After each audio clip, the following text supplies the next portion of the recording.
Praise the lord. ದೇವರು ನಮಗೆ ಸ್ತೋತ್ರವಾಗಲಿ. ಬಿಡುಗಡೆ ಸಂದೇಶ ಕಾರ್ಯಕ್ರಮಕ್ಕೆ ನಾನು ನಿಮ್ಮೆಲ್ಲರನ್ನು ಯೇಸು ಕ್ರಿಸ್ತನನ್ನು ಸ್ವಾಗತಿಸ್ತೇನೆ. ನಾನು ಪ್ರಾರ್ಥನೆ ಮಾಡೋಣ. ಪರಲೋಕದಲ್ಲಿರುವ ತಂದೆ ದೇವರೇ, ಯೇಸು ಕ್ರಿಸ್ತನ ನಾಮದಲ್ಲಿ ನನ್ನ ಪಾದ ಸನ್ನಿಧಾನಕ್ಕೆ ನಾವು ಬಂದಿದ್ದೇವೆ. ನಾವು ಧ್ಯಾನ ಮಾಡಿದ ಈ ಸಂದೇಶವನ್ನು ನಿನ್ನ ಪವಿತ್ರಾತ್ಮನಲ್ಲಿ ಅಭಿಷೇಕಿಸು. ಪವಿತ್ರಾತ್ಮ, ನಾನು ನಿನ್ನನ್ನು ಸ್ವಾಗತಿಸ್ತೇನೆ. ನಿನ್ನ ನಮ್ಮ ಒಳ್ಳೆಯ ಬೋಧಕನಾದ್ಕೊಂಡು ಇವತ್ತಿನ ಸಂದೇಶದ ಮುಖಾಂತರವಾಗಿ ನಿನ್ನ ಜನರ ಸಂಗಡ ಮಾತನಾಡು. ಪವಿತ್ರಾತ್ಮನೇ, ಈ ವಾಣಿ ಕೇಳುವ ಪ್ರತಿಯೊಂದು ಆತ್ಮಗಳಿಗೆ ಜೀವವನ್ನು, ಪ್ರೋತ್ಸಾಹವನ್ನು, ಭಕ್ತಿಯ ಅಭಿವೃದ್ಧಿಯನ್ನು ಮತ್ತು ಬಿಡುಗಡೆಯನ್ನುಂಟು ಮಾಡಿ ನಾನು ಬೇಡಿಕೊಳ್ಳುತ್ತೇನೆ ಯೇಸು ಕ್ರಿಸ್ತನ ನಾಮದಲ್ಲಿ, ಆಮೇನ್. ಇವತ್ತು ನಾವು ಧ್ಯಾನ ಮಾಡ್ತೇವೆ ಪ್ರಕಟಣೆ ಗ್ರಂಥ 1ನೇ ಅಧ್ಯಾಯದಲ್ಲಿ 7ನೇ ವಾಕ್ಯ, ರೆವಿಲೇಷನ್ ಚಾಪ್ಟರ್ 1 ವರ್ಸ್ 7. ಈಗೋ ಮೇಘಗಳೊಂದಿಗೆ ಬರುತ್ತಾನೆ, ಎಲ್ಲರ ಕಣ್ಣುಗಳು ಆತನನ್ನು ಕಾಣುವವು, ಆತನನ್ನು ಇರಿದವರು ಸಹ ಕಾಣುವರು, ಭೂಮಿಯಲ್ಲಿರುವ ಎಲ್ಲ ಕುಲದವರು ಆತನನ್ನು ನೋಡಿ ಎದೆ ಬಡಿಕೊಳ್ಳುವರು. ಹೌದು, ಹಾಗೆಯೇ ಆಗುವುದು, ಆಮೇನ್.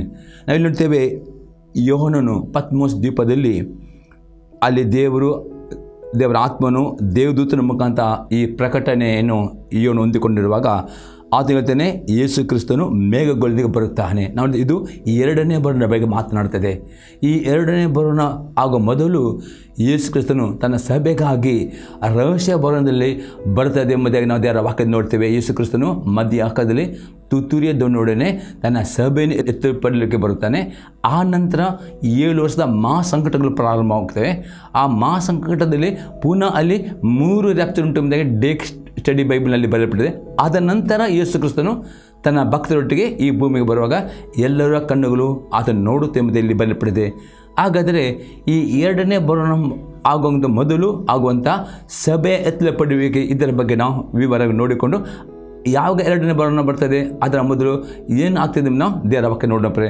ಮೊದಲೇ ನಾವು ನೋಡ್ತೇವೆ, ಯೇಸು ಕ್ರಿಸ್ತನ ಪ್ರತ್ಯಕ್ಷತೆಯು ತನ್ನ ಭಕ್ತರಿಗೋಸ್ಕರ. ಇದರ ಅರ್ಥ, ಯೇಸು ಕ್ರಿಸ್ತನು ತನ್ನ ಭಕ್ತರನ್ನು ಪರಲೋಕದಲ್ಲಿ ಎತ್ತಿಕೊಂಡು ಹೋಗೋದಕ್ಕೆ ಮೇಘ ವಿಮಾನದಲ್ಲಿ ಅಲ್ಲಿ ಮೇಘದಲ್ಲಿ ಬರ್ತಾನೆ ಎಂಬುದನ್ನು ನಾವು ನೋಡ್ತೇವೆ. ಅದು ರ್ಯಾಪ್ಚರ್, ಇಂಗ್ಲೀಷ್ನ ರ್ಯಾಪ್ಚರ್ ಎಂದು ಕರೆಯಲ್ಪಡ್ತದೆ.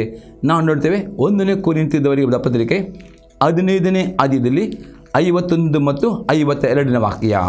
ಇದುವರೆಗೆ ಗುಪ್ತವಾಗಿದ್ದ ಸಂಗತಿಯನ್ನು ನಿಮಗೆ ತಿಳಿಸುತ್ತೇನೆ, ನಾವೆಲ್ಲರೂ ನಿದ್ರೆ ಹೋಗುವುದಿಲ್ಲ, ಆದರೆ ಕಡೆ ತುತ್ತೂರಿಯ ಧ್ವನಿ ಆಗುವಾಗ ನಾವೆಲ್ಲರೂ ಒಂದು ಕ್ಷಣದಲ್ಲಿ ರೆಪ್ಪೆ ಬಡಿಯುವಷ್ಟರೊಳಗೆ ಮಾರ್ಪಾಡುವೆವು. ತುತ್ತೂರಿ ಊದಲಿಗೆ ಸತ್ತವರು ನಿರ್ಲಯರಾಗಿ ಎಬ್ಬಿಸಲ್ಪಡುವರು, ನಾವು ಮಾರ್ಪಾಡುವೆವು. ಇಲ್ಲಿ ಅಪೊಸ್ತಲನು ಅತಿ ಸ್ಪಷ್ಟತೆ, ಯೇಸು ಕ್ರಿಸ್ತನು ಆ 2ನೇ ತನ್ನ ಭಕ್ತರೊಟ್ಟಿಗೆ ಬರುತ್ತಾನೆ. ಆದರೆ ಅದಕ್ಕಿಂತ ಮೊದಲು 7 ವರ್ಷ ಸಂಕಟಗಳು ಪ್ರಾರಂಭವಾಗೋದ ಮೊದಲು ಅಥವಾ ಟ್ರಿಬ್ಯುಲೇಷನ್ ಅಂತುಕೃಷ್ಣ ಬರುವಂಥ ಮೊದಲು ತನ್ನ ಸಭೆಗಾಗಿ ಯೇಸು ಕ್ರಿಸ್ತ ಬರ್ತಾನೆ. ಆಗ ಯೇಸು ಕ್ರಿಸ್ತ ನಂಬಿಕೆಟ್ಟು ಸತ್ತವರು ಅವರು ಮೊದಲು ಎದ್ದು ಬರ್ತಾರೆ ಮತ್ತು ಜೀವಿತ ನಾವು ಒಂದು ಸಲ ಮಾರ್ಪಾಡಾಗ್ತೇವೆ ಎಂಬುದು ಇಲ್ಲಿ ಅಪೊಸ್ತಲನು ಹೇಳ್ತಾನೆ. ಇದು ಇಂಗ್ಲೀಷಲ್ಲಿ ರ್ಯಾಪ್ಚರ್ ಹೇಳ್ತಾರೆ. ಇದು ಮೊದಲು ಆಗಬೇಕು ಎಂಬುದನ್ನು ನಾವು ದೇವರ ವಾಕ್ಯ ನೋಡ್ತೇವೆ. ಇನ್ನೊಂದು ವಾಕ್ಯ ನೋಡ್ತೇವೆ, ಎಫೆಸದವರಿಗೆ ಪತ್ರಿಕೆ 5ನೇ ಅಧ್ಯಾಯದಲ್ಲಿ 27ನೇ ವಾಕ್ಯ, ಎಫೆಸಿಯನ್ಸ್ 5 ವರ್ಸ್ 27. ಅದನ್ನು ಕಲಂಕ, ಸುಕ್ಕು ಮುಂತಾದೊಂದಿಲ್ಲದ ಕನ್ನಿಕೆಯು ಎಂಬಂತೆ ಪರಿಶುದ್ಧವು, ನಿರ್ದೋಷವು, ಮೈಮುಳ್ಳದು ಆಗಿರುವ ಸಭೆಯನ್ನಾಗಿ ತನ್ನೆದುರಿನಲ್ಲಿ ನಿಲ್ಲಿಸಿಕೊಳ್ಳಬೇಕೆಂದು ವಾಕ್ಯೋಪದೇಶ ಸಹಿತವಾದ ಜಲಸ್ನಾನ ಮಾಡಿಸಿ ಶುದ್ಧ ಮಾಡಿದನು. ಇಲ್ಲಿ ಅಪೊಸ್ತಲನು ಹೇಳ್ತಾನೆ, ಯೇಸು ಕ್ರಿಸ್ತನು ತನ್ನ ಸಭೆಗೋಸ್ಕರ ಬರುವ ಪ್ರತ್ಯಕ್ಷತೆ ಅಥವಾ ಮಾರ್ಪಾಡುವಿಕೆ ಅಥವಾ ರ್ಯಾಪ್ಚರ್, ಈ ಒಂದು ಬರೋಣಕ್ಕೆ ಬರುವಾಗ ಆ ಬರೋಣದಲ್ಲಿ ಪಾಲ್ಗೊಳ್ಳಬೇಕಾದರೆ ಕ್ರಿಸ್ತನ ಸಭೆಯು ದೇವರ ಸನ್ನಿಧಿಯಲ್ಲಿ ಪರಿಶುದ್ಧರಾಗಿ ನಿರ್ದೋಷಾಗಿ ಕಲಂಕವಿಲ್ಲದೆ ಕಾಣಲ್ಪಡಬೇಕು ಎಂಬುದಾಗಿ ದೇವರ ಆತ್ಮನು ಬಯಸ್ತಾನೆ. ಅದಕ್ಕೆ ನೋಡ್ತೇವೆ, ದೇವರ ಆತ್ಮನು ದೇವರ ಆತ್ಮನಿಂದ ಮಾತನಾಡುವ ಪ್ರತಿಯೊಂದು ಸಂದೇಶವು ಯಾರು ಕೇಳಿ ಯಾರ್ದಕ್ಕೆ ವಿದ್ಯಾರ್ಥಿಗಳು, ಇಲ್ಲಿ ಅಪೊಸ್ತಲನು ದೇವರ ಆತ್ಮನು ಆ ಸಂದೇಶವನ್ನು ಕೇಳುವ ಮುಖಾಂತರವಾಗಿ ಅದಕ್ಕೆ ವಿಧೇಯರಾಗೋದ ಮುಖಾಂತರ ಅವರನ್ನು ಕಲಂಕ, ಸುಕ್ಕು ಎಲ್ಲವನ್ನು ತೆಗೆದುಹಾಕೊಂಡು ಅವರನ್ನು ದೇವರ ಎದುರಿನಲ್ಲಿ ನಿರ್ದೋಷನಾಗಿ ಅವರು ನಿಲ್ಲಿಸ್ತಾನೆ. ಆ ಯೇಸು ಕ್ರಿಸ್ತನ ಬರೋಣಕ್ಕೆ, ಆ ರ್ಯಾಪ್ಚರಿಗೆ ಮಧ್ಯೆ ಅಪೊಸ್ತಲನು ಹೇಳ್ತಾನೆ. ಹಾಗಾದರೆ ಪ್ರಿಯರಾದ ದೇವ ಮಕ್ಕಳೇ, ನಾವು ನೋಡ್ತೇವೆ ಜಗತ್ತಿನ ಆಗುವ ಎಲ್ಲ ಸಂಗತಿ ನೋಡುವಾಗ ಯುದ್ಧಗಳು ಆಗ್ತವೆ, ಎಲ್ಲ ಕಡೆ ನೋಡುವಾಗ ಯೇಸು ಕ್ರಿಸ್ತನ ಪ್ರತ್ಯಕ್ಷತೆ ಯಾವ ಸಮಯದಲ್ಲೂ ಆಗಬಹುದು. ಯಾವ ಸಮಯದಲ್ಲಿ ಯೇಸು ಕ್ರಿಸ್ತನು ಮಧ್ಯ ಆಕಾಶದಲ್ಲಿ ತುತ್ತೂರಿನ ತನ್ನ ಸಭೆಗಾಗಿ ಬರುತ್ತಾನೆ ಎಂಬುದಾಗಿ ನಾವು ಹೇಳಲಿಕ್ಕೆ ಆಗುವುದಿಲ್ಲ.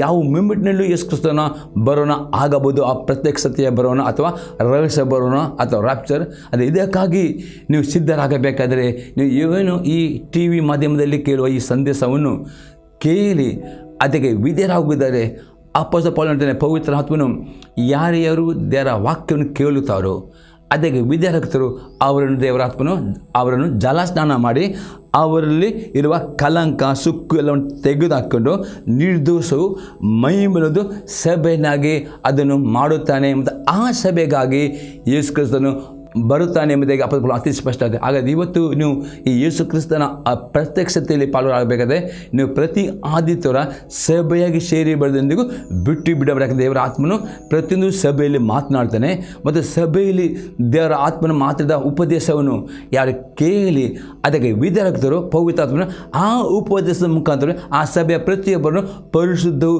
ನಿರ್ದೋಷ ಹಾಗೂ ಕನ್ನಿಕೆ ಎಂಬಂತೆ ಮಾಡುತ್ತಾನೆ. ಮತ್ತು ಆ ಸಭೆಯನ್ನು ದೇವರ ಆತ್ಮನು ಆ ಮಧ್ಯ ಆಕಾಶದಲ್ಲಿ ಯೇಸು ಕ್ರಿಸ್ತ ಬರುವಾಗ ಅದು ಎತ್ತಲ್ಪಡ್ತದೆ ಎಂದು ಅಪೊಸ್ತಲ ಅತಿ ಸ್ಪಷ್ಟವಾಗಿ ಹೇಳ್ತಾನೆ.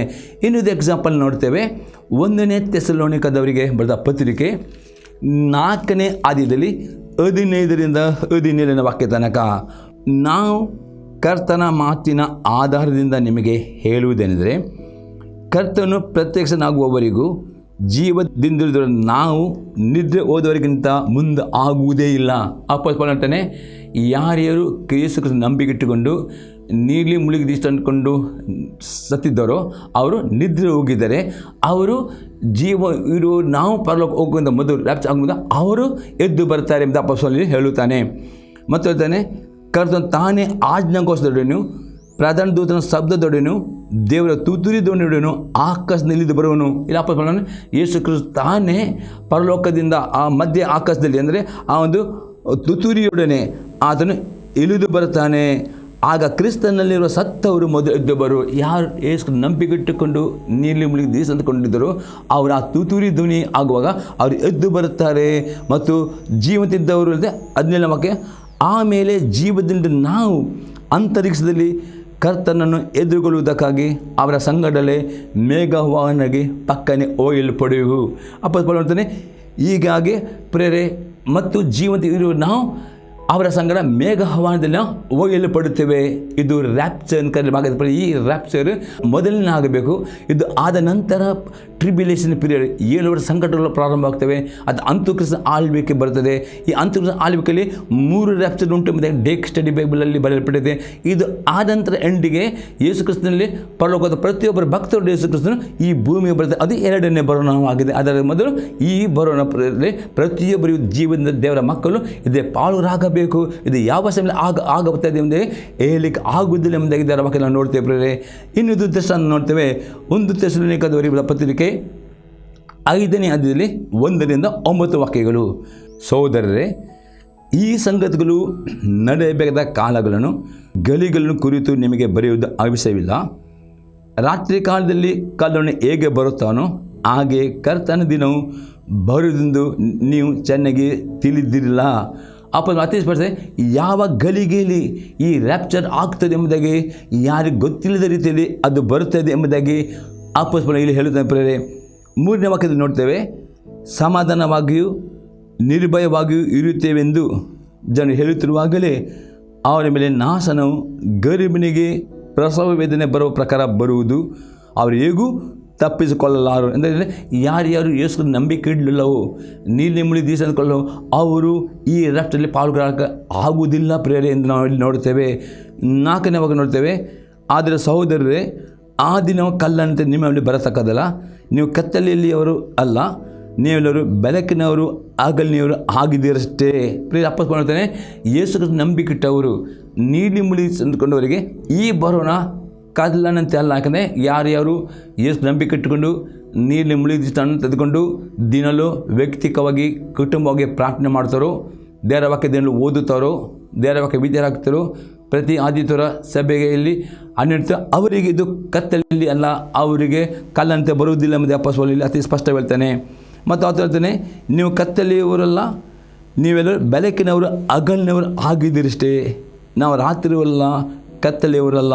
ಆದ ಕಾರಣ ನಾವು ಇತರಂತೆ ನಿದ್ದೆ ಮಾಡದೆ ಎಚ್ಚರವಾಗಿರೋಣ, ಸ್ವಸ್ಥಚಿತ್ತರಾಗೋಣ. 5 ಪ್ರೇರೆ ಇವತ್ತು ಆ ರ್ಯಾಪ್ಚರ್ನಲ್ಲಿ ಪಾಲ್ಗೊಳ್ಳಬೇಕಾದರೆ ಅನ್ಯ ಜನರಾಗಿ ನೀವು ಪಾಪದಲ್ಲಿ ಜೀವಿಸುವವರಾಗಬಾರ್ದು ಪ್ರೇರೆ. ಆತ್ಮದಲ್ಲಿ ಯಾವಾಗಲೂ ಎಚ್ಚರವುಳ್ಳವರಾಗು ಪ್ರೇರೆ. ಇವತ್ತು ಪ್ರಾರ್ಥನೆ ಜೀವಿತ ಅತಿ ಇಂಪಾರ್ಟೆಂಟ್. ಯಾವ ವಿಶ್ವಾಸಿ ಪ್ರಾರ್ಥನೆ ಮಾಡೋದಿಲ್ಲವೋ, ದೇವರ ವಾಕ್ಯ ಓದುವುದಿಲ್ಲವೋ, ದೇವರ ವಾಕ್ಯ ಧ್ಯಾನ ಮಾಡೋದಿಲ್ಲವೋ, ದೇವರ ವಾಕ್ಯಕ್ಕೆ ಯಾರು ವಿಧೇಯರಾಗುವುದಿಲ್ಲವೋ, ಯಾರು ಕರ್ತನ ಸಭೆಗೆ ಪ್ರತಿ ಆದ್ಯತೆ ಕರ್ತನ ಸಭೆಯ ಅನ್ಯತೆ ಇರುವುದಿಲ್ಲವೋ ಅವರು ಈ ರ್ಯಾಪ್ಚರ್ನಲ್ಲಿ ಪಾಲ್ಗೊಳ್ಳಲಿಕ್ಕೆ ಆಗುವುದಿಲ್ಲ ಪ್ರೇರೆ. ಇವತ್ತು ಆ ಯೇಸು ಕ್ರಿಸ್ತನು ತನ್ನ ಸಭೆಯನ್ನು ಪ್ರೀತಿಸ್ತಾನೆ. ತನ್ನ ಸಭೆಯು ಆ ಮಹಾಸಂಕಟಗಳ ಹೋಗು ದೇವರ ಚಿತ್ತವಲ್ಲ, ಇದು ಕೃಪೆಯ ಯುಗವಾಗಿದೆ. ಅದೇ ಕೃಪೆಯ ಯುಗ ಪ್ರೇರೆ. ರ್ಯಾಪ್ಚರ್ ಆದ ಕೂಡಲೇ ಕೃಪೆಯ ಯುಗ ಮುಗಿದು ಸಂಕಟಗಳ ಯುಗ ಪ್ರಾರಂಭ. ಆದರೆ ದೇವರು ತನ್ನ ಸಭೆಯನ್ನು ಆ ಕೃಪೆಯ ಯುಗದಲ್ಲಿ ಎತ್ತಿಕೊಂಡು ಹೋಗಲಿ ಬರುವಾಗ ಪ್ರೇರೆ. ಇದರಲ್ಲಿ ಪಾಲ್ಗೊಳ್ಳಬೇಕಾದರೆ ನೀವು ಅನ್ಯ ಜನರಂತೆ ಪ್ರೇರೆ ನೀವು ಪಾಪದಲ್ಲಿ ಜೀವಿಸುವರಲ್ಲ, ನೀವು ಪ್ರಾರ್ಥನೆ ಮಾಡುವವರಾಗಬೇಕು, ವಿಧೇಯರಾಗುವವರು. ಕರ್ತನ ಅನ್ಯ ಸಭೆ ಅನ್ಯ ಅಂಥವರು ಮಾತ್ರ ಪಾಲ್ಗೊಳ್ಳಾಗ್ತಾರೆ ಎಂದು ಅಪೊಸ್ತಲನಲ್ಲಿ ಹೇಳ್ತಾನೆ. ಮತ್ತು ಎಲ್ಲಿನ ವಾಕ್ಯದಲ್ಲಿ ಈಗ ಹೇಳ್ತದೆ, ನಿದ್ರೆ ಮಾಡುವವರು ರಾತ್ರಿ ನಿದ್ದೆ ಮಾಡ್ತಾರೆ, ಆಮೇಲೆಯವರು ರಾತ್ರಿ ಆಮೇಲೆ ಇರ್ತಾರಷ್ಟೇ. ನಾವಾದರೂ ಹಗಲಿನವರಾಗಿ ವಿಶ್ವಾಸ ಪ್ರೀತಿಗಳೆಂಬ ವಜ್ರ ಕವಚವನ್ನು ಪ್ರದತ್ತ ಯೇಸು ಕ್ರಿಸ್ತನ ಬಿಟ್ಟ ನಂಬಿಕೆ ಮತ್ತು ದೇವರನ್ನು ಸಂಪೂರ್ಣ ಹೃದಯದಿಂದ ಪ್ರೀತಿ ಮಾಡುವುದು, ಇದು ಆಗಿದೆ ವಜ್ರ ಕವಚ ಎಂದು ಅಪೊಸ್ತಲನು ಹೇಳ್ತಾನೆ ಪ್ರೇರೆ. ಇದನ್ನು ಧರಿಸಿಕೊಂಡು ರಕ್ಷಣೆಯ ನಿರೀಕ್ಷೆ ಎಂಬ ಶಿರಸ್ತ್ರವನ್ನು ಧರಿಸಿಕೊಂಡು ಸ್ವಸ್ಥತೆಯಾಗಿರೋಣ. ಈ ರಕ್ಷಣೆ ಎಂಬ ನಿರೀಕ್ಷೆ ಎಂದುಕೊಳ್ಳಬೇಕಾದರೆ ನೀವು ದಿನಾಲು ದೇವರ ವಾಕ್ಯವನ್ನು ಧ್ಯಾನ ಮಾಡೋರಾಗಬೇಕು. ಎಷ್ಟು ದೇವರ ವಾಕ್ಯ ಧ್ಯಾನ ಮಾಡ್ತಾರೋ ಅಷ್ಟು ನಿಮ್ಮ ಮನಸ್ಸು ಆ ಪರಲೋಕದ ಬಗ್ಗೆ ಆಲೋಚನೆ ಮಾಡ್ತಾರೆ. ಆ ಪರಲೋಕದ ನಿರೀಕ್ಷೆ ಈ ರೀತಿ ಪ್ರೇರೆ ಅಪೊಸ್ತಲನು ಹೇಳ್ತಾನೆ 8ನೇ ವಾಕ್ಯದಲ್ಲಿ, ನಾವಾದರೂ ಹಗಲಿನವರಾಗಿ ವಿಶ್ವಾಸ ಪ್ರೀತಿ ಯೇಸು ಕ್ರಿಸ್ತನ ನಂಬಿಕೆ, ಆ ನಂಬಿಕೆಯಿಂದ ದೇವರನ್ನು ಸಂಪೂರ್ಣ ಹೃದಯದಿಂದ ಪ್ರೀತಿ ಮಾಡೋದು. ಈ ವಿಶ್ವಾಸ ಪ್ರೀತಿ ಎಂಬ ವಜ್ರ ಕವಚವನ್ನು ಇಟ್ಟುಕೊಳ್ಳಬೇಕು. ರಕ್ಷಣೆ ಎಂಬ ನಿರೀಕ್ಷೆ ನಿಮ್ಮ ಮನಸ್ಸು ದೇವರ ವಾಕ್ಯದಿಂದ ತುಂಬಲ್ಪಡಬೇಕು. ನಿಮ್ಮ ಮನಸ್ಸಿನಲ್ಲಿ ಆ ನಿರೀಕ್ಷೆ ಇರಬೇಕು. ಯೇಸು ಕ್ರಿಸ್ತನು ನನ್ನನ್ನು ಆ ಟ್ರಿಬ್ಯುಲೇಷನ್ ಪೀರಿಯಡ್ ಪ್ರಾರಂಭ ಮಾಡೋದು ಮೊದಲು ಆ ರ್ಯಾಪ್ಚರ್ನಲ್ಲಿ ಎತ್ತಿಕೊಂಡು ಹೋಗಲಿ ಬರುತ್ತಾನೆ ಎಂಬ ಆ ನಿರೀಕ್ಷೆ ನಮ್ಮಲ್ಲಿ ಇರಬೇಕು ಎಂಬುದಾಗಿ ಅಪೊಸ್ತಲನಲ್ಲಿ ಹೇಳ್ತಾನೆ ಪ್ರೇರೆ. 9ನೇ ವಾಕ್ಯತೆ, ಯಾಕಂದರೆ ದೇವರು ನಮ್ಮನ್ನು ತನ್ನ ಕೋಪಕ್ಕೆ ಗುರಿಯಾಗಬೇಕೆಂದು ನೇಮಿಸಿದೆ, ನಾವು ನಮ್ಮ ಕರ್ತನ ಆದ ಯೇಸು ಕ್ರಿಸ್ತನ ಮೂಲಕವಾಗಿ ರಕ್ಷಣೆಯನ್ನು ಸಂಪಾದಿಸಬೇಕೆಂದು ನೇಮಿಸಿದನು. ಇಲ್ಲಿ ಅತಿ ಸ್ಪಷ್ಟ ನೋಡ್ತಿದ್ರೆ ಯೇಸು ಕ್ರಿಸ್ತನು ತನ್ನ ಸಭೆಯನ್ನು ಪ್ರೀತಿಸ್ತಾನೆ. ಮತ್ತು ನನ್ನ ಸಭೆಯು ಈ ಮಹಾಸಂಕಟಗಳಲ್ಲಿ ಹಾದು ಹೋಗಬಾರದು, ತನ್ನ ಸಭೆಯು ಅಂತೂ ಕ್ರಿಸ್ತನ ಆಡಳಿತ ಒಳಪಡಬಾರದು, ಆ ಕೋಪದ ಯುಗಕ್ಕೆ ಹೋಗಬಾರದು ಎಂಬ ಉದ್ದೇಶದಿಂದ ಯೇಸು ಕ್ರಿಸ್ತ ತನ್ನ ಸಭೆಯನ್ನು ಎತ್ತಿಕೊಂಡು ಹೋಗಲಿಕ್ಕೆ ಮಧ್ಯ ಆಕದಲ್ಲಿ ಬರುತ್ತಾನೆ. ಇದಕ್ಕೆ ರಹಸ್ಯ ಬರೋಣ ಅಥವಾ ಮಾರ್ಪಾಡುವಿಕೆ ಅಥವಾ ಯೇಸುವಿನ ಪ್ರತ್ಯಕ್ಷತೆ ಅಥವಾ ಸಭೆ ಎತ್ತಲ್ಪಡಬೇಕಾದ ರ್ಯಾಪ್ಚರ್ ಇದು ಮೊದಲು ಆಗಬೇಕು. ಇದು ಆದ ನಂತರವೇ ಅಂತೂ ಕ್ರಿಸ್ತನು ಬರುತ್ತಾನೆ. ಇದು ಆದ ನಂತರವೇ ಸಂಕಟಗಳು ಈಗ ಪ್ರಾರಂಭ. ಅದು ಇದರಲ್ಲಿ ಪಾಲ್ಗೊಳ್ಳಬೇಕಾದರೆ ನೀವು ಪ್ರತಿದಿನ ಪ್ರಾರ್ಥನೆ ಮಾಡೋದು, ದೇವರ ವಾಕ್ಯ ಓದುವವರು, ಧ್ಯಾನಿಸುವವರು, ದೇವರ ವಾಕ್ಯ ವಿಧೇಯರಾಗಿ ನಡೆಯುವವರು, ಪರಿಶುದ್ಧರಾಗಿ ಜೀವಿಸುವವರು, ಪ್ರತಿ ಆದಿತ್ಯವಾರ ನಿಮ್ಮ ಸಭೆಯಲ್ಲಿ ಆ ಅನ್ಯೋನ್ಯತೆ ಇಟ್ಟುಕೊಳ್ಳುವವರು ಆಗಿದ್ದರೆ ಮಾತ್ರ ಇದನ್ನು ನೀವು ಪಾಲುಗಾರಾಗುತ್ತೀರಿ.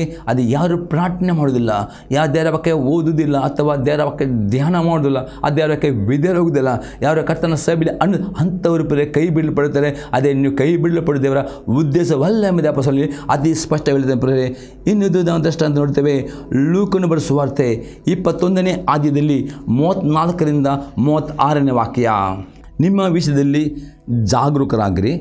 ಅತಿ ಭೋಜನದ ಮಧುರಿನಿಂದಲೂ ಆಮಲಿನಿಂದಲೂ ಪ್ರಪಂಚದ ಚಿಂತೆಗಳಿಂದಲೂ ನಿಮ್ಮ ಹೃದಯಗಳು ಭಾರವಾಗಿರಲಾಗಿ ಆ ದಿವಸವು ನಿಮ್ಮ ಮೇಲೆ ಉನ್ನತಿ ಪಕ್ಕನೆ ಬಂದಿತು. ಯೇಸು ಕ್ರಿಸ್ತನೇ ಆದರೆ ಆ ಕಷ್ಟದ ಯುಗ ಅಥವಾ ಅಂತು ಕ್ರಿಸ್ತನ ಆಳ್ವಿಕೆ ಯುಗ ಅದು ಬರ್ತದೆ. ಅದಕ್ಕೆ ಅದರಲ್ಲಿ ಸಿಕ್ಕಿಕೊಳ್ಳದಂತೆ ನೀವು ಪ್ರತಿದಿನ ಪ್ರೇರೆ ನಿಮ್ಮ ಆತ್ಮದ ವಿಷಯದಲ್ಲಿ ಎಚ್ಚರಿಕೊಳ್ಳೋರಾಗಬೇಕು. ಅತಿ ಭೋಜನದ ಮಧ್ಯೆ ಅತಿಯಾಗಿ ಊಟ ಮಾಡೋದು ಅಂದರೆ ನೀವು ಪ್ರಾರ್ಥನೆಗೋಸ್ಕರ ನಿಮ್ಮ ಊಟದ ಮಿತಿಯನ್ನು ಕಡಿಮೆ ಮಾಡಿ ಆದಷ್ಟು ನೀವು ಪ್ರಾರ್ಥನೆಯಲ್ಲಿ ನಿಮ್ಮ ಸಮಯ ಕೊಡಬೇಕೆಂದು ಯೇಸು ಕ್ರಿಸ್ತ ಹೇಳ್ತಾನೆ. ಮತ್ತು ಚಿಂತೆಯನ್ನು ಮಾಡುವರಾಗಬಾರದು, ಯಾವುದೇ ಅಮಾಲು ಪದಾರ್ಥ ಸೇವನೆ ಮಾಡಿ ಈ ರೀತಿ ನಿಮ್ಮ ಆತ್ಮವು ಭಾರವಾಗದಂತೆ, ಅದು ನಿಮ್ಮ ಆತ್ಮವು ಪ್ರಾರ್ಥನೆ ಮಾಡಿದೆ, ಆತ್ಮಿಕ ನಿದ್ರೆ ಮಾಡಿದರೆ ಎಚ್ಚರವಾಗಿರಬೇಕೆಂದು ಹೇಳಿ ಯೇಸು ಕ್ರಿಸ್ತ ಹೇಳ್ತಾನೆ. ಇಲ್ಲದಿದ್ದರೆ ಆ ಒಂದು ಊರಿನಲ್ಲಿ ಆ ಟ್ರಿಬ್ಯುಲೇಷನ್ ಎಂಬ ಊರಿನಲ್ಲಿ ಸಿಕ್ಕಿಕೊಳ್ಳುವರು, ಅದಕ್ಕೆ ಅದರಲ್ಲಿ ಸಿಕ್ಕಿಕೊಳ್ಳದಂತೆ ನಿಮ್ಮನ್ನು ಕಾಪಾಡಿಕೊಳ್ಳಬೇಕಿದೆ. ಪ್ರಾರ್ಥನೆ ಇಂಪಾರ್ಟೆಂಟ್. ಆ ಪ್ರಾರ್ಥನೆಗೆ ಅಡ್ಡಿ ತರುವಂಥ ಪ್ರೇರೆ ಆ ಅತಿ ಭೋಜನ ಅಥವಾ ಚಿಂತೆ, ಅಮಲ್ ಎಂಬ 3 ಸತ್ತುಗಳಿಂದ ನಿಮ್ಮ ಪ್ರಾರ್ಥನೆ ಜೀವಿತವನ್ನು ಕಾಪಾಡಬೇಕು ಎಂದು ಯೇಸು ಕ್ರಿಸ್ತ ಹೇಳ್ತಾನೆ. ಮತ್ತು 30 ವಾಕ್ಯದಲ್ಲಿ ಆ ದಿವಸ ಭೂನಿವಾಸಗಳೆಲ್ಲ ಮೇಲೆ ಬರುವುದು, ಆದರೆ ಬರುವುದಕ್ಕಿರುವ ಇವೆಲ್ಲವುಗಳಿಂದ ತಪ್ಪಿಸಿಕೊಳ್ಳುವುದಕ್ಕೂ ಮನಸ್ಸು ಕುಮಾರನ ಮುಂದೆ ನಿಂತುಕೊಳ್ಳುವುದಕ್ಕೂ ನೀವು ಪೂರ್ಣ ಸಕ್ತರಾಗುವಂತೆ ಎಲ್ಲ ಕಾಲದಲ್ಲಿಯೂ ದೇವರಿಗೆ ವಿಜ್ಞಾಪನೆ ಮಾಡಿಕೊಳ್ಳುತ್ತಾ ಎಚ್ಚರವಾಗಿರಿ ಅಂದನು. ಇಲ್ಲಿ ಯೇಸು ಕ್ರಿಸ್ತ ಅತಿ ಸ್ಪಷ್ಟವಾಗಿ ನೀವು ಆ ಒಂದು ರೂಪಾಂತರದಲ್ಲಿ ಪಾಲ್ಗೊಳ್ಳಬೇಕಾದ್ರೆ ಪ್ರತಿದಿನ ಪ್ರೇರಣೆಯು ಪ್ರಾರ್ಥನೆಯಲ್ಲಿ ಎಚ್ಚರವುಳ್ಳವರಾಗಬೇಕು. ಯಾರು ಪ್ರಾರ್ಥನೆ ಮಾಡ್ತಾರೋ, ಯಾರು ಕರ್ತನ ಸಭೆ ಅಣ್ಣುತ್ತಿರ್ತಾರೋ, ಯಾರು ದೇವರ ವಾಕ್ಯಕ್ಕೆ ವಿಧೇಯರಾಗ್ತಾರೋ ಅವರು ಈ ರಕ್ಷಣೆ ಪಾಲ್ಗೊಳ್ಳಾಗುತ್ತಾರೆ ಎಂದು ಯೇಸು ಕ್ರಿಸ್ತ ಅಂತ ಅತಿ ಸ್ಪಷ್ಟದಲ್ಲಿ ಹೇಳ್ತಾನೆ. ಪ್ರೇ ಇನ್ನೊಂದು ವಾಕ್ಯ ನಾವು ನೋಡ್ತೇವೆ ಪ್ರೇ 1ನೇ ಥೆಸಲೋನಿಕದವರಿಗೆ ಬರೆದ ಪತ್ರಿಕೆ 5ನೇ ಅಧ್ಯಾಯದಲ್ಲಿ 23ನೇ ವಾಕ್ಯ. 1 Thessalonians chapter 5 verse 23. ಶಾಂತಿದಾಯಕ ದೇವರು ತಾನೇ ನಿಮ್ಮನ್ನು ಪರಿಪೂರ್ಣವಾಗಿ ಪವಿತ್ರ ಮಾಡಲಿ. ನಮ್ಮ ಕರ್ತನಾದ ಯೇಸು ಕ್ರಿಸ್ತನು ಪ್ರತ್ಯಕ್ಷನಾದಾಗ ನಿಮ್ಮ ಆತ್ಮ, ಪ್ರಾಣ, ಶರೀರಗಳು ದೋಷವಿಲ್ಲದೆ ಸಂಪೂರ್ಣವಾಗಿ ಕಾಣಿಸದೆ ಕಾಪಾಡಲ್ಪಡಲಿ. ಇಲ್ಲಪ್ಪ ಪೌಲನು ಆ ಥೆಸಲೋನಿಕ ಸಭೆ ವಿಶ್ವಾಸಗಳಿಗೆ ಬರೆಯುತ್ತಾನೆ, ಅದು ಕರ್ತನ ಪ್ರಜೆ ಪಾಲರಾಗಬೇಕಾದ ಬರೆ ನಿಮ್ಮ ಆತ್ಮ, ನಿಮ್ಮ ಪ್ರಾಣ, ನಿಮ್ಮ ಶರೀರ ಮೂರು ಸಂಗತಿಗಳು ಸಹ ದೋಷವಿಲ್ಲದೆ ಕಾಣಲ್ಪಡಬೇಕು. ಅದಕ್ಕೆ ಪ್ರೇರೆ ಇವತ್ತು ಕರ್ತನ ಪ್ರತ್ಯಕ್ಷತೆಯಲ್ಲಿ ನಿಮಗೆ ಪಾಲುಗಳಿಗೆ ಇಷ್ಟ ಇರುವುದರೆ ದಿನಾಲೂ ಪ್ರಾರ್ಥನೆ ಮಾಡಿದ್ದೇವ, ನನ್ನ ಆತ್ಮದಲ್ಲಿಯೂ ನನ್ನ ಶರೀರದಲ್ಲಿಯೂ ನನ್ನ ಪ್ರಾಣದಲ್ಲಿಯೂ ನಾನು ದೋಷವಿಲ್ಲದೆ ಪರಿಶುದ್ಧ ಜೀವನ ಮಾಡಿ ನನ್ನ ಕೃಪೆಯನ್ನು ಅನುಗ್ರಹಿಸಿ ಪ್ರಾರ್ಥನೆ ಮಾಡುವುದರೆ ದೇವರು ನಿಮ್ಮ ಪ್ರಾರ್ಥನೆ ಮುಖಾಂತರ ನೀವು ಆತ್ಮದಲ್ಲಿಯೂ ಪ್ರಾಣ ಶರೀರದಲ್ಲಿಯೂ ದೋಷವಿಲ್ಲದೆ ಜೀವಿಸಿ ಆತನು ಶಕ್ತಿ ಕೊಡುತ್ತಾನೆ ಎಂದು ಅಪೊಸ್ತಲನಲ್ಲಿ ಹೇಳುತ್ತಾನೆ. ಪ್ರೇರೆ ಆದರೆ ಇಂದು ವಾಕ್ಯ ನೋಡ್ತೇವೆ. 1ನೇ ಯೋಹನ ಪತ್ರಿಕೆ 2ನೇ ಅಧ್ಯಾಯದಲ್ಲಿ 28ನೇ ವಾಕ್ಯ. ಪ್ರಿಯರಾದ ಮಕ್ಕಳೇ, ಆತನು ಪ್ರತ್ಯಕ್ಷನಾಗುವಾಗ ನಾವು ಆತನ ಮುಂದೆ ಆತನ ಆಗಮನದಲ್ಲಿ ಆತನ ಮುಂದೆ ನಿಲ್ಲಲು ನಾಚಿಕೆ ಪಡೆದೆ ಧೈರ್ಯದಿಂದಿರುವಂತೆ ಆತನಲ್ಲಿ ನೆಲೆಗೊಂಡಿರೋಣ. ಪುನಃ ನೋಡ್ತಾನೆ. ಪ್ರಿಯರಾದ ಮಕ್ಕಳೇ, ಆತನು ಪ್ರತ್ಯಕ್ಷನಾಗುವಾಗ ನಾವು ಆತನ ಆಗಮನದಲ್ಲಿ ಆತನ ಮುಂದೆ ನಿಲ್ಲಲು ನಾಚಿಕೆ ಪಡೆದೆ ಧೈರ್ಯದಿಂದಿರುವಂತೆ ಆತನ ನೆಲೆಗೊಂಡಿರೋಣ. ಇಲ್ಲಿ ಏನು ಹೇಳ್ತಾನೆ?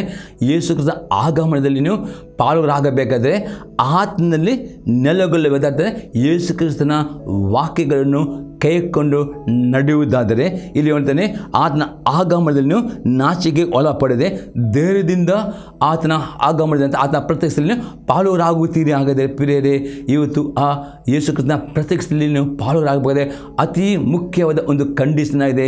ವೈಯಕ್ತಿಕವಾಗಿ ದಿನಾಲೂ ಪ್ರಾರ್ಥನೆ ಮಾಡುವವರಾಗಬೇಕು. ಪ್ರಾರ್ಥನೆ ಮಾಡುವ ಅಭ್ಯಾಸವನ್ನು ಮಾಡಿಕೊಳ್ಳಬೇಕು. ಕುಟುಂಬವಾಗಿ ಪ್ರಾರ್ಥನೆ ಮಾಡುವ ಅಭ್ಯಾಸ ಮಾಡಿಕೊಳ್ಳಿರಿ.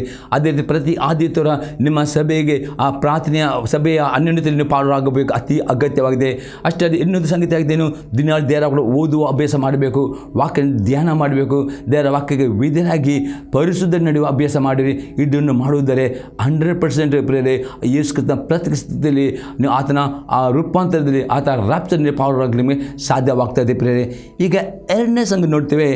2ನೇ ರೂಪಾಂತರ ಇದು ಯಾವಾಗ ಆಗ್ತದೆ ಪ್ರೇರೆ? ನಾವು ನೋಡ್ತೇವೆ ಈ ಫಸ್ಟ್ ರ್ಯಾಪ್ಚರ್ ಆದ ಕೂಡಲೇ ಟ್ರಿಬ್ಯುಲೇಷನ್ ಪೀರಿಯಡ್ ಪ್ರಾರಂಭ ಆಗ್ತದೆ. ಅಂತು ಕ್ರಿಸ್ತನ ಆಳ್ವಿಕೆ ಪ್ರಾರಂಭ. ಈ ಅಂತನ ಆಳ್ವಿಕೆಯಲ್ಲಿ 2 ಭಾಗ ಉಂಟು. ಫಸ್ಟ್ 3.5 ವರ್ಷ, ಅನಂತರ 3 ವರ್ಷ. ಈ ಫಸ್ಟ್ 3 ವರ್ಷದಲ್ಲಿ 1,44,000 ಇಸ್ರೇಲ್ ಜನರು ಮಾತ್ರ ರ್ಯಾಪ್ಚರ್ ಆಗ್ತಾರೆ. ಅದು 2ನೇ ರ್ಯಾಪ್ಚರ್ ಆಗಿದೆ. ನಾವು ನೋಡ್ತೇವೆ ಪ್ರಕಟಣೆ ಗ್ರಂಥ 14ನೇ ಅಧ್ಯಾಯದಲ್ಲಿ 1-5 ವಾಕ್ಯಗಳು. Revolution chapter 14, 1-5.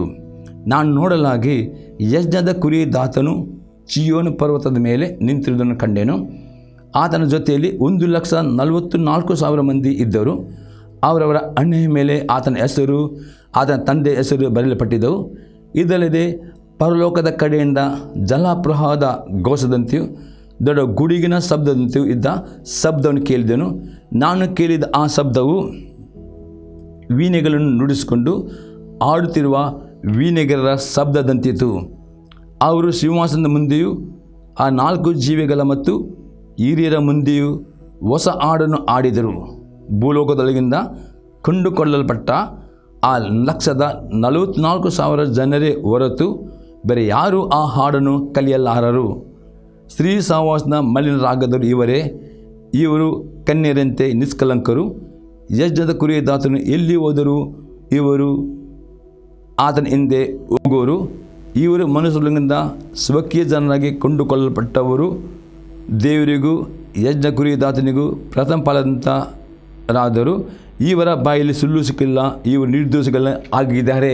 ಬರೀ ಡೇಕ್ ಸ್ಟಡಿ ಬೈಬಲ್ನಲ್ಲಿ ಬರೀ ಅಲ್ಲಿ ಆತನು ಹೇಳ್ತಾನೆ, ಈ ಟ್ರಿಬ್ಯುಲೇಷನ್ ಪೀರಿಯಡ್ 2 ಭಾಗ ಉಂಟು. ಫಸ್ಟ್ 3.5 ವರ್ಷ, ಅನಂತರ ಇನ್ನೊಂದು ಕಠಿಣವಾಗಿ ಕಷ್ಟ, ಇನ್ನು 3 ವರ್ಷದ ಆಗುವಾಗ ಇಸ್ರೇಲ್ ಜನರು ಅಂದರೆ 1,44,000 ಇಸ್ರೇಲ್ ಜನರು ಮಾತ್ರ ಅವರು ರ್ಯಾಪ್ಚರ್ ಆಗ್ತಾರೆ. ಇದು 2ನೇ ರ್ಯಾಪ್ಚರ್. ಇದು ಇಸ್ರೇಲ್ಗೋಸ್ಕರ ಜೀವಂತ ಇರುವ ಇಸ್ರೇಲ್ಗೋಸ್ಕರ ಯಾರ ಮೇಲೆ ದೇವದೂತರು ಮುದ್ರೆ ಹಾಕ್ತಾರೆ.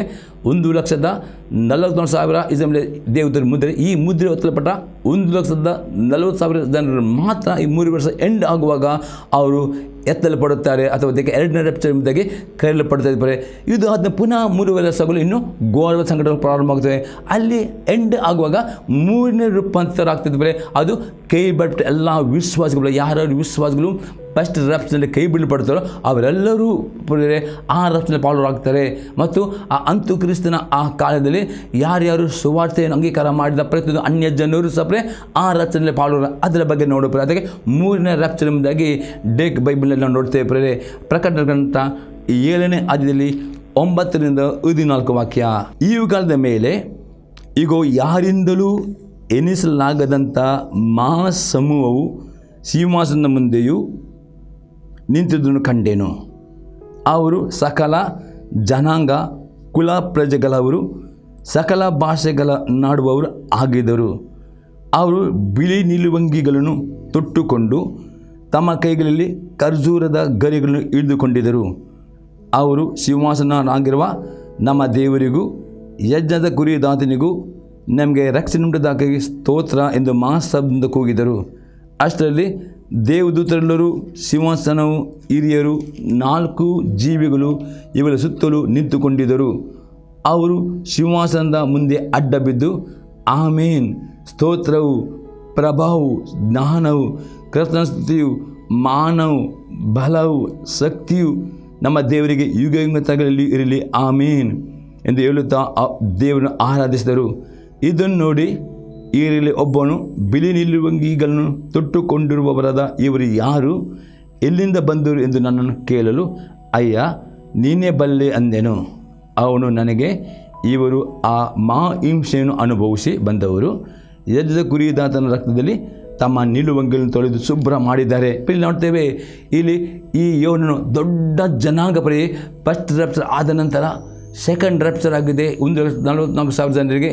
ಇನ್ನು 7 ವರ್ಷ ಎಂಡ್ ಆಗೋಗ್ಬರಿ 3ನೇ ರ್ಯಾಪ್ಚರ್. ಅದು ಎಲ್ಲ ಯಾರಲ್ಲಿ ವಿಶ್ವಾಸಗಳು ಕೈ ಬಿಡಲ್ಪಡ್ತೋ ಆ ಎಲ್ಲ ವಿಶ್ವಾಸಗಳು ಈ ರ್ಯಾಪ್ಚರ್ನಲ್ಲಿ ಪಾಲ್ಗೊಳ್ಳಾಗ್ತಾ ಇರ್ತಾರೆ. ಕೈ ಬಿಡಲ್ಪಟ್ಟ ವಿಶ್ವಾಸಗಳು ಅನೇಕ ರಕ್ತ ಸಾಕ್ಷಿ ಆಗಬೇಕಾಗ್ತದೆ ನಾವು ನೋಡ್ತೇವೆ. ಮತ್ತು ಆ 7 ವರ್ಷದಲ್ಲಿ ಸುವಾರ್ತೆ ಕೇಳಿದ ಎಲ್ಲ ಅನ್ಯ ಜನರು ಪ್ರತಿಯೊಬ್ಬರು ಯಾರು ಆ 7 ವರ್ಷದಲ್ಲಿ ಯೇಸು ಕ್ರಿಸ್ತನ ಸುವಾರ್ತೆ ಅಲ್ಲಿ ಪ್ರಸಾರವಾಗ್ತದೆ. ಯಾರು ಸುವಾರ್ತೆ ಅಂಗೀಕಾರ ಮಾಡುತ್ತಾರೋ, ಯೇಸು ನಂಬಿಕೆ ಇಡುತ್ತಾರೋ ಮತ್ತು ಯೇಸು ಕ್ರಿಸ್ತನ ವಾಕ್ಯಕ್ಕೋಸ್ಕರವಾಗಿ ರಕ್ತ ಸಾಕ್ಷಿಗೆ ಜೀವಿಸ್ತಾರೋ ಅವರೆಲ್ಲರೂ ಈ ರ್ಯಾಪ್ಚರ್ನಲ್ಲಿ ದೊಡ್ಡ ಜನಾಂಗ ಇನ್ನು ಆಂಗದಷ್ಟು ಜನರು ರ್ಯಾಪ್ಚರ್ ಆಗ್ತಾರೆ ಎಂಬುದಾಗಿ ಇಲ್ಲಿ ಅತಿ ಸ್ಪಷ್ಟ ನಾವು ನೋಡ್ತೇವೆ. ಇದಕ್ಕೆ 3ನೇ ರ್ಯಾಪ್ಚರ್ ಆಗಿದೆ ಇದು ಆದ ನಂತರ 4ನೇ ರ್ಯಾಪ್ಚರ್ ಆಗಿದೆ. 2 ಸಾಕ್ಷಿ ಇವರು ಪರಲೋಕ ಹೋದ ನಂತರ ಪರಲೋಕದಿಂದ ದೇವರು 2 ಸಾಕ್ಷಿಯನ್ನು ಕಳುಹಿಸ್ತಾರೆ. ಅವರಾಗಿದೆ ಏಲಿಯ ಮತ್ತು ಮೋಶೆ ಎಂಬುದಾಗಿ. ಇವರು ಬಂದು ಇಡೀ ಜನಾಂಗಕ್ಕೆ, ಇಡೀ ಲೋಕಕ್ಕೆ ಅವರು ಸುವಾರ್ತೆಯನ್ನು ಸಾರುತ್ತಾರೆ ನಾವು ದೇವರ ವಾಕ್ಯ ನೋಡ್ತೇವೆ. ಈ ಸುವಾರ್ತೆ ಸಾದ ನಂತರ ಅವರು ಸತ್ತು ಹೋಗ್ತಾರೆ. 3 ದಿನ ತನಕ ಅವರಿಗೆ ಯಾರು ಸಮಾಧಿ ಮಾಡೋದು, ಆ 3 ದಿನದಲ್ಲಿ ಅವರು ರ್ಯಾಪ್ಚರ್ ಆಗ್ಬಿಡ್ತಾರೆ. ಇದು 4ನೇ ರ್ಯಾಪ್ಚರ್ ಆಗಿದ್ದು ಇದರ ನಂತರ ಯೇಸು ಕ್ರಿಸ್ತನು 2ನೇ ಬರೋದಲ್ಲಿ ತನ್ನ ಭಕ್ತರು ಬರ್ತಾರೆ. ಈಗ ನಾವು 4ನೇ ರ್ಯಾಪ್ಚರ್ ಏನು ಎಂಬುದಾಗಿ ನಾವು ನೋಡೋಣ. ಪ್ರಕಟಣೆ ಗ್ರಂಥ 11ನೇ ಅಧ್ಯಾಯದಲ್ಲಿ 7-12 ವಾಕ್ಯ ತನಕ ಇವರು ತಮ್ಮ ಸಾಕ್ಷಿಯನ್ನು ಹೇಳಿ ಮುಗಿಸಿದ ನಂತರ ಅದು ಲೋಕದಿಂದ ಬರುವ ಮೃಗವು ಇವರ ಮೇಲೆ ಯುದ್ಧ ಮಾಡಿ ಜಯಿಸಿಕೊಳ್ಳುವುದು. ನಾವು ನೋಡ್ತೇವೆ ಪರಲೋಕದಿಂದ 2 ಸಾಕ್ಷಿ, ಮೋಶೆ ಮತ್ತು ಏಲಿಯ 2 ಸಾಕ್ಷಿ ಬಂದು ಅವರು ಇಡೀ ಲೋಕಕ್ಕೆ ಸುವಾರ್ತೆಯನ್ನು ಸಾರುತ್ತಾರೆ ಎಂಬುದನ್ನು ನೋಡ್ತೇವೆ. ಈ ಸುವಾರ್ತೆ ಎಲ್ಲರಿಗೆ ಸಾರಿದ ನಂತರ ಅವರನ್ನು ಕೊಳ್ಳುತ್ತಾರೆ ಎಂಬುದಾಗಿ ನಾವು ಇಲ್ಲಿ ನೋಡ್ತೇವೆ. ನಂತರ ನೋಡ್ತೇವೆ ಈ ಸಾಕ್ಷಿಗಳ ಶವಗಳು ಮಹಾಪಟ್ಟಣದ ಬೀದಿಯಲ್ಲಿ ಬಿದ್ದಿರುವವು. ಆ ಪಟ್ಟಣಕ್ಕೆ ಗೂಢಾರ್ಥವಾಗಿ ಸೋದೋಮ್ ಎಂತಲೂ ಐಗುಪ್ತ ಎಂತಲೂ ಹೆಸರುಗಳುಂಟು. ಇವರ ಒಡೆಯನು ಸಹ ಅಲ್ಲಿಯೇ ಶಿಲುಬೆ ಹಾಕಲ್ಪಟ್ಟನು. ಸಕಲ ಪ್ರಜೆ, ಕುಲ, ಭಾಷೆ, ಜನಾಂಗಗಳಿಗೆ ಸೇರಿದವರು ಈ ಸಾಕ್ಷಿಗಳ ಶವಗಳನ್ನು 3 ದಿನಗಳವರೆಗೂ ನೋಡುತ್ತಾ ಇರುವರು. ಅವುಗಳನ್ನು ಸಮಾಧಿಯಲ್ಲಿ ಇಡಗೂಡಿಸಿಲ್ಲ. ಈ ಇಬ್ಬರು ಪ್ರವಾದಿಗಳು ಭೂ ನಿವಾಸಿಗಳನ್ನು ಪೀಡಿಸಿದ್ದರಿಂದ ಇವರ ಸತ್ತದಕ್ಕೆ ಭೂ ನಿವಾಸಿಗಳು ಸಂತೋಷಿಸಿ ಸಂಭ್ರಮಗೊಂಡು ಒಬ್ಬರಿಗೊಬ್ಬರು ಉಡುಗೊರೆಗಳನ್ನು ಕಳುಹಿಸುವರು. 3 ದಿನಗಳ ಮೇಲೆ ದೇವರಿಂದ ಜೀವಾತ್ಮ ಬಂದು ಆ ಶವಗಳಲ್ಲಿ ಹೋಗಲು ಅವು ಕಾಲೂರಿ ನಿಂತವು. ಅವರನ್ನು ನೋಡಿದವರಿಗೆ ಭಯವು ಹಿಡಿಯಿತು. ಆಮೇಲೆ ಅವರಿಗೆ, ಇಲ್ಲಿ ಮೇಲಕ್ಕೆ ಬನ್ನಿರಿ ಎಂದು ಆಕಾಶದ ಮಹಾವಾಣಿ ಹೇಳಿತು. ಅದನ್ನು ಅವರು ಕೇಳಿ ಮೇಘ ವಿಮಾನದಲ್ಲಿ ಪರಲೋಕಕ್ಕೆ ಏರಿ ಹೋದರು. ನೋಡ್ತೇವೆ, ಅವರ ಸತ್ತುಗಳು ಅವರು ನೋಡ್ತಾ ಇದ್ದರು. ಹೀಗೆ 2 ಸಾಕ್ಷಿಗಳು ಅವರು ಪರಲೋಕ ಎತ್ತಲ್ಪಡ್ತಾರೆ. ಇದು 4ನೆಯ ರೂಪಾಂತರ. ಇದು ಆದ ನಂತರ ಯೇಸು ಕ್ರಿಸ್ತನು 2ನೇ ಬರ್ತಾನೆ. ಹಾಗೆ ಎಲ್ಲರೂ ಯೇಸು ಕ್ರಿಸ್ತನು ಇದ್ದಾಗ ನೋಡುತ್ತಾರೆ ಮತ್ತು ಪರಲೋಕದ ಎಲ್ಲ ಭಕ್ತ ಒಟ್ಟಿಗೆ ಬರ್ತಾರೆ ಎಂದು ನೋಡ್ತೇವೆ. ಅದು ನೋಡೋ 5ನೇ ಸಂಗತಿ ನೋಡ್ತೇವೆ. ಯೇಸು ಕ್ರಿಸ್ತ 2ನೇ ಬರೋಣ. ಮತ್ತೇನು ಬರೆಸುವಾರ್ತೆ 24ನೇ ಅಧ್ಯಾಯದಲ್ಲಿ 29ರಿಂದ 31ನೇ ವಾಕ್ಯ ತನಕ. ಆ ದಿನಗಳ ಸಂಕಟವು ತೀರಿದ ಕೂಡಲೇ ಸೂರ್ಯನು ಕತ್ತಲೆಗೆ ಹೋಗುವನು, ಚಂದ್ರನು ಬೆಳಕು ಕೊಡದೆ ಇರುವನು, ನಕ್ಷತ್ರಗಳು ಆಕಾಶದ ಉದುರುವು, ಆಕಾಶದ ಶಕ್ತಿಗಳು ಕದಲುವು. ಆಗ ಮನುಷ್ಯಕುಮಾರನು ಸೂಚಿಸುವ ಗುರುತು ಆಕಾಶದಲ್ಲಿ ಕಾಣಬರುವುದು. ಆಗ ಭೂಲೋಕದಲ್ಲಿರುವ ಎಲ್ಲ ಕುಲದವರು ಎದೆ ಬಡಕೊಳ್ಳುವರು ಮತ್ತು ಮನುಷ್ಯಕುಮಾರನು ಬಲದಿಂದಲೂ ಬಹು ಮಹಿಮೆಯಿಂದಲೂ ಆಕಾಶದ ಮೇಘಗಳ ಮೇಲೆ ಬರುವುದನ್ನು ಕಾಣುವರು. ನೋಡ್ತೇವೆ. ಹಾಗೆ ಎಲ್ಲರೂ ಈ ಪ್ರತಿಯೊಬ್ಬರು ಯೇಸು ಕ್ರಿಸ್ತನು ಇದ್ದಾಗ ನೋಡ್ತಾರೆ ಮತ್ತು ಪರಲೋಕದ ಎಲ್ಲ ಭಕ್ತರೊಡನೆ ಯೇಸು. ಇದು 2ನೇ ಬರಣ ಆಗಿದೆ. ಈ 2ನೇ ಬರಣ ಆದ ನಂತರ ಒಂದು ನ್ಯಾಯ ತೀರ್ಪು, ಇಡೀ ಜನಾಂಗಕ್ಕೆ ಯೇಸು ಕ್ರಿಸ್ತ ನ್ಯಾಯ ತೀರ್ಪು. ಅದರ ನಂತರ 1000 ವರ್ಷವು ಆಳ್ವಿಕೆ ಪ್ರಾರಂಭ ಆಗಿದೆ. ಇವತ್ತು ದೇವರ ಆತ್ಮ, ನಾವು ಇವತ್ತು ಭಾಗ್ಯವಂತ. ಯಾರು ಯೇಸು ಕ್ರಿಸ್ತನ ನಂಬಿಕೆ ಇಟ್ಟುಕೊಂಡು ನೀರಿನ ಮುಳುಗಿ ದೇಶವನ್ನು ತೆಗೆದುಕೊಂಡು ಕರ್ತನ ಸಭೆಯಲ್ಲಿ ಅನ್ನದಲ್ಲಿ ಜೀವಿಸ್ತಿರೋ ದೇವರ ವಾಕ್ಯ ಇದೆ. ನೀವೆಲ್ಲರೂ ಈ 7 ವರ್ಷ ಪ್ರಾರಂಭ ಆಗದ ಮೊದಲು ಯೇಸು ಕ್ರಿಸ್ತನು ಆ ಗುಪ್ತವಾಗಿ ಆ ಪರಲೋಕದಲ್ಲಿ ಆ ಮಧ್ಯಾಕಾಶದಲ್ಲಿ ಬಂದು ಆ ಗುಪ್ತವಾದ ಪರಲೋಕದಲ್ಲಿ ಅಥವಾ ಸೀಕ್ರೆಟ್ ಕಮ್ಮಿಂಗ್ ಅಂತಾರೆ, ಅದರಲ್ಲಿ ನೀವು ಎತ್ತಲು ಪಡುತ್ತೀರಿ. ನಿಮಗೆ ಆ ಟ್ರಿಬ್ಲೇಜ್ ಪೀರಿಯಡ್ ಹೋಗ್ಲಿಕ್ಕೆ ಇಲ್ಲ ಕೃಪಯುಗದಲ್ಲಿ ರಪ್ಚರ್ ಆಗ್ತೀರಿ. ಅದೇ ಕೈ ಬಿಡಲ್ಪಟ್ಟವರು 7 ಟ್ರಿಬ್ಲೇಜ್ ಪೀರಿಯಡ್ ಅದು ಹೋಗಿಕೊಂಡು ಅವರು ರಕ್ತ ಸಾಕ್ಷಿ ನಂತರ 3ನೇ ರಪ್ಚರ್ ಪಾಲ್ಗೊಳ್ಳಬೇಕಾದ್ರೆ ಅದೇ ಇವತ್ತು ದೇವರ ಆತ್ಮನು ಬಯಸ್ತಾನೆ. ದೇವರ ಮಕ್ಕಳೆಲ್ಲರೂ ಈ ಫಸ್ಟ್ ರಪ್ಚರ್ನಲ್ಲಿ ಪಾಲ್ಗೊಳ್ಳಬೇಕು. ಯಾಕೆ ದೇವರು ಪ್ರತಿಯೊಬ್ಬನು ಪ್ರೀತಿಸ್ತಾನೆ. ಯಾರು ಕಷ್ಟದಲ್ಲಿ ಹೋಗುವುದು ದೇವರಿಗೆ ಇಷ್ಟವಿಲ್ಲ. ದೇವರು ನಮ್ಮ ಸ್ತೋತ್ರವಾಗಲಿ. ಈ ಸಂದೇಶ ನಿಮ್ಮಲ್ಲಿ ಉತ್ತೇಜನವಾಗುತ್ತದೆ. ನಿಮ್ಮ ಅಭಿಪ್ರಾಯ ತಿಳಿಸಿರಿ. ನಿಮಗೆ ನಾವು ಪ್ರಾರ್ಥನೆ ಮಾಡ್ತೇವೆ. ನಾವು ಪ್ರಾರ್ಥನೆ ಮಾಡೋಣ. ಪರಲೋಕದ ದೇವರೇ, ಯೇಸು ಕ್ರಿಸ್ತನ ನಾಮದಲ್ಲಿ ನನಗೆ ಸ್ತೋತ್ರವನ್ನು ಕೊಂಡಾಡ್ತೇನೆ. ನಾವು ಈ ಸಂದೇಶದ ಮುಖಾಂತರವಾಗಿ ಅವ್ರು ನಿನ್ನ ಮಕ್ಕಳು ಆ ಮೊದಲನೇ ಬರೋಣಕ್ಕೆ ಆ ಒಂದು ರ್ಯಾಪ್ಚರಿಗೆ ಯಾವ ಸಿದ್ಧರಾಗಬೇಕು ಹೇಗೆ ಎಂಬುದನ್ನು ಮಾತನಾಡಿದ ಅವನಿಗೆಲ್ಲ ಪ್ರತಿಯೊಬ್ಬರು ದೇವರೇ ಆ ಒಂದು ಮೊದಲನೇ ರ್ಯಾಪ್ಚರಿಗೆ ಪ್ರತಿಯೊಬ್ಬರು ನಿನ್ನ ಮಕ್ಕಳನ್ನು ಸಿದ್ಧಪಡಿಸಬೇಕು. ಪ್ರತಿಯೊಬ್ಬರು ಆ ಮೊದಲನೇ ರ್ಯಾಪ್ಚರ್ ಪಾಲ್ಗೊಳ್ಳುವ ಕೃಪೆಯನ್ನು ಕೊಡಬೇಕು ನಾನು ಬೇಡಿಕೊಳ್ತೇನೆ ಯೇಸು ಕ್ರಿಸ್ತನ ನಾಮದಲ್ಲಿ. ಆಮೇನ್. Praise the lord. ದೇವರು ನಿಮ್ಮ ಸ್ತೋತ್ರವಾಗಲಿ. ದೇವರು ನಿಮ್ಮನ್ನು ಆಶೀರ್ವಾದ ಮಾಡಲಿ.